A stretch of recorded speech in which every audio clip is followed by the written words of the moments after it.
এক পিস ইলিশ, একটি কাঁচামরিচ, একটি পেঁয়াজ, অল্প কিছু পান্তা, হয়তো একটু আলু ভর্তা, দাম মাত্র 500 টাকা।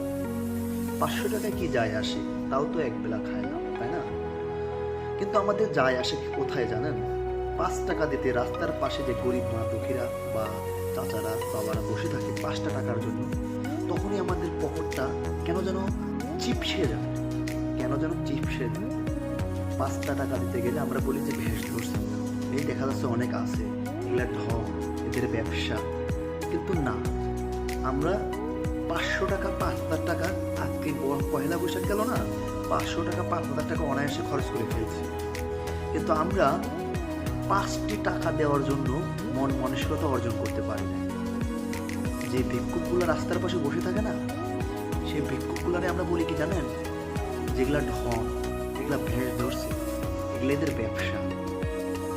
কিন্তু আমরা অনায়াসে 500 টাকা ভাই খরচ করে ফেলতেছি জাস্ট এক পিস ইলিশ, এক প্লেট পান্তা ভাত, একটা কাঁচামরিচ, একটা পেঁয়াজ, দেন অল্প একটু আলু ভর্তা।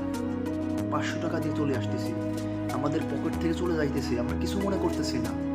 কিন্তু আমরা 5 টাকা দেওয়ার জন্য পকেটে হাত দিতে পারতেছি না, বলতেছি কি এগুলা ব্যবসা তাদের।